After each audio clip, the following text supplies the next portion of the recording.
নমস্কার সুপ্রিয় বন্ধুরা, দেখছেন এই মুহূর্তের আবহাওয়ার গুরুত্বপূর্ণ খবর। আজ 13ই এপ্রিল সোমবার চলে আসলাম গুরুত্বপূর্ণ আবহাওয়ার খবর নিয়ে। সুপ্রিয় বন্ধুরা, আপনারা কোন জেলা থেকে দেখছেন, আবহাওয়ার পরিস্থিতি কি রয়েছে, অবশ্যই আমাদের ভিডিওর কমেন্ট বক্সে লিখে জানাবেন।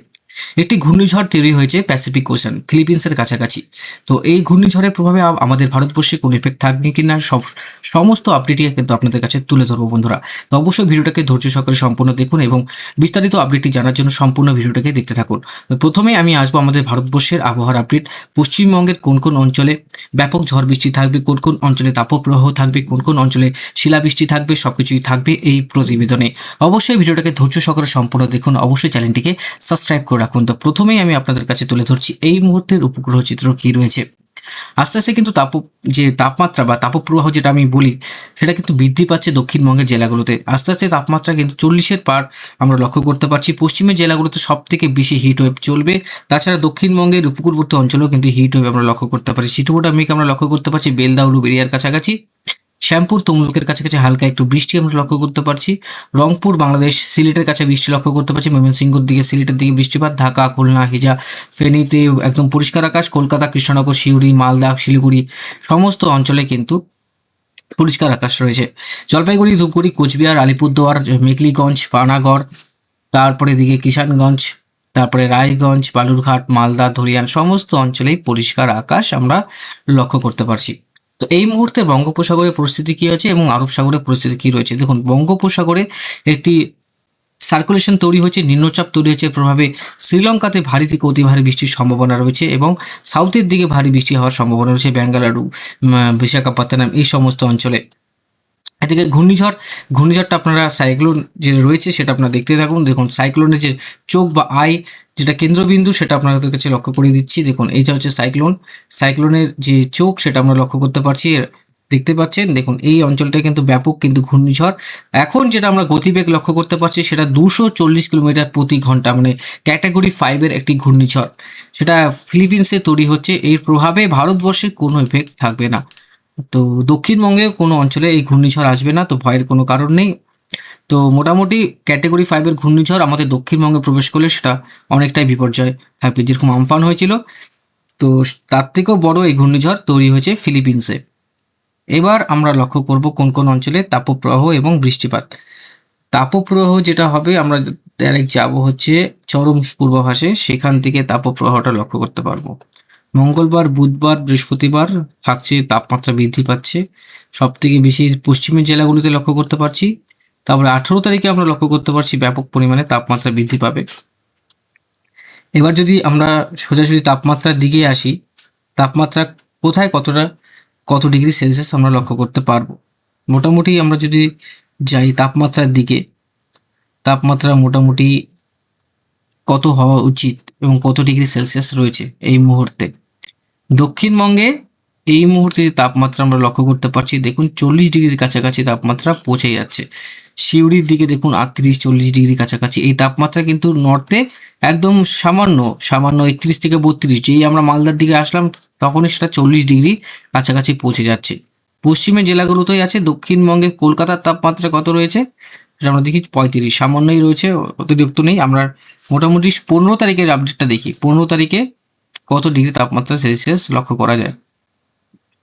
15 তারিখে মালদার কাছাকাছি তাপমাত্রা দেখতে পাচ্ছেন 40 ডিগ্রির কাছাকাছি। বীরভূম ধুলিয়ান মালদার কাছে 40 ডিগ্রি কাছাকাছি পৌঁছে গেছে তাপমাত্রা। 16 তারিখে আমরা তাপমাত্রা মোটামুটি লক্ষ্য করতে পারছি, পৌঁছে গেছে 40-এর কাছাকাছি সমস্ত অঞ্চলে। 16 তারিখ 17 তারিখ সমস্ত অঞ্চলে তাপমাত্রা বৃদ্ধি পাচ্ছে। একমাত্র উত্তরবঙ্গের কিছু অঞ্চল, উত্তরবঙ্গে প্রায় 32 ডিগ্রি রয়েছে আগামী 5 দিন। আর মেন উত্তরপ্রদেশ থেকে যে গরম জলীয় বাষ্পপূর্ণ যে বায়ু রয়েছে সেটা সোজাসুজি আমাদের দক্ষিণবঙ্গে প্রবেশ করছে। গোটা ভারতবর্ষের তাপমাত্রা 40-45 ডিগ্রি সেলসিয়াসের কাছাকাছি। মোটামুটি এই জায়গাটা দেখুন 45 ডিগ্রির কাছাকাছি। চন্দ্রাপুর কাছাকাছি, এই যে চন্দ্রাপুর এই অঞ্চলটা দেখুন, সেখানে 45 ডিগ্রি তাপমাত্রা।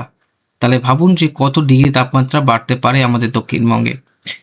এদিকে ইউপি দিল্লির দিকে তাপমাত্রা বেশি রয়েছে, 40-42, যোধপুরে 42, আহমেদাবাদে 40, প্রয়াগরাজে দেখুন 42 তাপমাত্রা। প্রয়াগরাজেও দেখুন, সুলতানপুরে দেখুন, বেনারসিতে দেখুন, সমস্ত অঞ্চলে 40-এর কুণ্ডি কিন্তু পার করছে। এবার পশ্চিমবঙ্গের মোটামুটি যেটা আমরা পুরুলিয়া এবং বাঁকুড়াতে তাপপ্রবাহ বা হিট ওয়েভ আমরা লক্ষ্য করতে পারছি। এই অঞ্চলে সীমাবদ্ধ থাকছে বালুরঘাট পর্যন্ত। বালুরঘাটও দেখুন একদম 33 থেকে 34 ডিগ্রি সেলসিয়াসের কাছাকাছি রয়েছে। বৃষ্টিপাত আগামী 5 দিন কেমন বৃষ্টিপাত থাকতে পারে? মোটামুটি বৃষ্টিপাত বাংলাদেশে রয়েছে এবং দক্ষিণবঙ্গে রয়েছে। তাছাড়া তো বৃষ্টিপাত উত্তরবঙ্গেতে নেই। সিলেটে রয়েছে সোমবার, মঙ্গলবার। দক্ষিণবঙ্গে হলে বৃষ্টিটা হবে একদম উপকূলবর্তী অঞ্চলে। আসাম, গুয়াহাটিতে হবে এবং উপকূলবর্তী যে অঞ্চল রয়েছে দক্ষিণবঙ্গে সেখানে হওয়ার সম্ভাবনা রয়েছে। সেটাও আবার বৃহস্পতিবারের পর থেকে। বৃহস্পতিবার, শুক্রবারে বৃষ্টি রয়েছে। সেটা হচ্ছে চন্দ্রকোনা, কুতুলপুর, বিষ্ণুপুর, বাঁকুড়া, মানবাজার, সোনামুখী, বর্ধমান, আরামবাগ, চন্দ্রকোনা, খড়গপুর, কৃষ্ণনগর, তেহট্ট, বহরমপুর, ধুলিয়ান আর মালদা, এই সমস্ত অঞ্চলে বৃষ্টিটা হবে। শুক্রবারে যদি দেখি, শুক্রবারে মোটামুটি বৃষ্টিটা দক্ষিণবঙ্গের দিকে সেম জায়গাতেই থাকবে, কালবৈশাখী কৃষ্ণনগর পর্যন্ত, নদিয়া ডিস্ট্রিক্ট। আর 18 তারিখেও যদি দেখি লাস্ট, তাও বৃষ্টি রয়েছে। 18 তারিখে উত্তরবঙ্গের দিকে বৃষ্টির সম্ভাবনা রয়েছে। 18 তারিখ মানে এই শনিবার, এই শনিবারে হালকা বৃষ্টির সম্ভাবনা রয়েছে। তার পরবর্তী সময় বৃষ্টি মাসের শেষের দিকে হওয়ার সম্ভাবনা রয়েছে। তাছাড়া তো বৃষ্টি আমরা দেখতে পাচ্ছি না। 23 তারিখে আবার বৃষ্টি হবে। তারপরে হচ্ছে আপনার 25 তারিখে আবার বৃষ্টি লক্ষ্য করতে পারছি উত্তরবঙ্গে। 26 তারিখ উত্তরবঙ্গে রয়েছে বৃষ্টিপাত এবং দক্ষিণবঙ্গেও রয়েছে 26 তারিখ, 25, 26। তারপরে হচ্ছে এদিকে মোটামুটি 27 তারিখ, 28 তারিখ, মানে লাস্টের দিকে আর বৃষ্টি হবে। তাছাড়া আগামী 5 দিনে সেভাবে বৃষ্টির জন্য বৃহস্পতিবার থেকে বৃষ্টির পরিমাণটা বাড়বে। যেটা আপনার একদম শুকনো ছিল, তাও আমরা মোটামুটি অনুমান করতে পারি বৃহস্পতিবার, শুক্রবার, শনিবার থেকে বৃষ্টি শুরু হবে আবারও। মানে সব জায়গায় চলবে বিক্ষিপ্তভাবে হালকা থেকে মাঝারি বৃষ্টি এবং বায়ুর যে ঝাপটা থাকবে 40 থেকে 50 কিলোমিটার কালবৈশাখী আমরা লক্ষ্য করতে পারবো। বিক্ষিপ্তভাবে কালবৈশাখী ঝড় বৃষ্টি চলবে বাংলাদেশ এবং আসাম, গুয়াহাটি, ডিমাপুর, মায়ানমার সমস্ত অঞ্চলে শিলাবৃষ্টি লক্ষ্য করতে পারবো। তো সমস্ত অঞ্চলে কিন্তু বৃষ্টিটা হবে। তো কবে থেকে বৃষ্টি হবে? বৃহস্পতিবার, শুক্রবার, শনিবার। তার আগে স্থানীয় বজ্রগর্ভ মেঘ তৈরি হতে পারে দক্ষিণবঙ্গের কলকাতার উপকূল অঞ্চলে। সেখানে কিন্তু বৃষ্টিপাতের সম্ভাবনা রয়েছে বন্ধুরা।